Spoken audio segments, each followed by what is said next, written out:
আসসালামু আলাইকুম। আমি নাইস দিনাজপুর থেকে বলছি। নাইস লাইফস্টাইল ব্লগ চ্যানেলে আপনাদের সবাইকে স্বাগতম জানাই। কাছে এবং দূরে যে যেখান থেকে আমার ভিডিওটি দেখছেন, আশা করি আল্লাহর রহমতে সবাই ভালো আছেন। আমরাও আলহামদুলিল্লাহ ভালো আছি। এটা ছিল আমার বাড়ির পাশের একটা জায়গার ভিডিও। আসলে এই জায়গাটা খুবই ছিল একটা সময়। আর এটা যেহেতু সরকারি একটা জায়গা, মানে আগে ওই যে পুরাতন ঘরগুলো, ওটা ছিল একটা রেজিস্ট্রি অফিস। আর যেহেতু এখন এই বিল্ডিংটি ভেঙে যাওয়ার কারণে এটা পরিত্যক্ত ঘোষণা হয়ে নতুন একটা জায়গা অফিসটি চালু হয়েছে। তবে শুনেছি আবার এই জায়গাটা হয়তো বা আসবে। আর এই পুকুরের পাশে যে স্টেডিয়াম মাঠ, এখানে আসলে সবসময়ই খেলাধুলা চলে। আমাদের বাড়িটা অবশ্যই যে পাশেই, তো খুবই ভালো সময় কাটে আমাদের এখানে। আমরা যখন আমাদের বাড়ির সামনের যে জায়গাটা, ওখানে বসে থাকি, তো এখানে খেলাধুলা করে ছেলেরা, খুবই ভালো লাগে। আর মোটামুটি আমাদের বাড়িতে সব সময় একটু আড্ডা মজা এগুলা আর কি চলে। আর এটা ছিল আমার বাসার ভিডিও, যেহেতু ওই ফুটেজটা ছিল, এজন্য আমি আপনাদের সাথে একটু শেয়ার করলাম। তো যেহেতু আমি রাত্রে অনেকগুলো ভাত রান্না করেছিলাম, ভাতগুলো বেঁচে ছিল, তা আমি সেগুলো পেঁয়াজ, কাঁচামরিচ আর ডিম দিয়ে ভাতগুলো একটু ভেজে নিচ্ছি। এই খাবারটা আমার মেয়ের খুব পছন্দ। সে প্রায় দিনই বলে যে আম্মু এই খাবারটা আমাকে বানিয়ে দাও, আমি খাবো।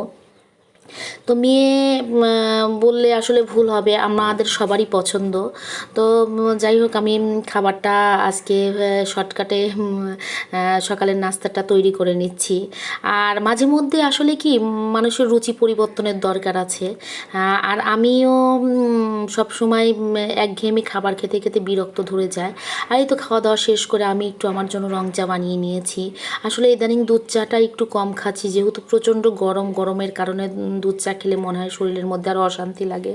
এই জন্য চেষ্টা করতেছি একটু রং চাটা খাওয়ার জন্য। আর এদিকে আমি দুপুরের রান্নাটাও বসিয়ে দিয়েছি। আমি ঢেঁড়স ভাজি করতেছি। আর এই ঢেঁড়স ভাজিটা আমরা সবাই পছন্দ করি। ঢেঁড়স আসলে আমাদের পছন্দের একটা সবজি। অনেকেই অবশ্য পছন্দ করে না, কিন্তু আমাদের কাছে খুবই ভালো লাগে। আমার ছেলে অবশ্য খাওয়া দাওয়া নিয়ে একটু বিরক্ত করে, তারপরেও চেষ্টা করি সব ধরনের খাবার ওকে খাওয়ানোর জন্য। আর এখানে আমি আলু বেগুন দিয়ে মাছ রান্না করতেছি। যেহেতু একটা ঝোলের তরকারি থাকতেই হবে, আমার ঘরে অবশ্য ঝোলের তরকারিটা আমার সবাই পছন্দ করে। তো সেজন্য তাদের পছন্দের কথা চিন্তা করেই আসলে রান্না করা। তারা যে খাবারগুলো পছন্দ করে সবসময় চেষ্টা করি সেটাই রান্না করার জন্য।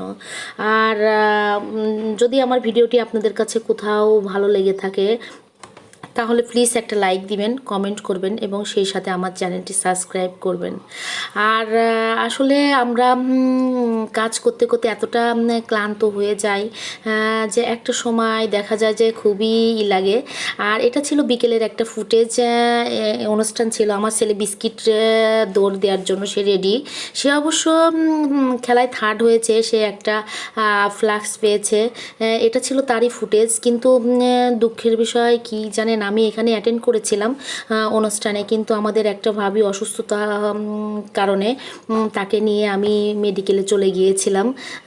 মানে আমাকেই পাঠিয়েছিল তার মেডিকেলে নিয়ে যাওয়ার জন্য। তো আসলে মানুষের জীবনের উপরে তো কোনো কিছু না। আর এটা ছিল সন্ধ্যার ভিডিও। আমার ছেলেতে গিফট নিয়ে চলে এসেছে। ফ্ল্যাক্সটা ছিল খুবই সুন্দর। সে তো খুবই খুশি যে সে থার্ড হয়েছে। তো আমরাও খুশি। সে অবশ্য তার বাবার সাথে গিফট, মানে পুরো অনুষ্ঠানটা উপভোগ করেছে। উপভোগ করে অনুষ্ঠান শেষে বাবার সাথে বাসায় চলে এসেছে। আর আমি অবশ্য সন্ধ্যার দিকে আমি মেডিকেল থেকে চলে এসেছি ভাবিকে নিয়ে বাসায়।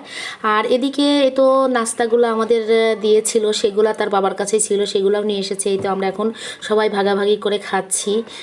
যেহেতু আমাদের প্রত্যেকটা সদস্যর জন্য একটি করে প্যাকেট বরাদ্দ। আর এই তো ছিল আম, সেগুলাও কেটে নিয়েছি। আসলে সারাদিন যে পরিমাণ গরম, প্রচণ্ড গরমের কারণে খুবই খারাপ অবস্থা।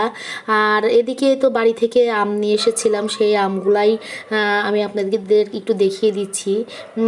যদিও বা আমগুলা শেষ হয়ে গিয়েছে, তারপরে দেখিয়ে দিচ্ছি। তো আজকের মতো আমি আমার ভিডিওটি এখানেই শেষ করছি। আল্লাহ হাফেজ, আসসালামু আলাইকুম।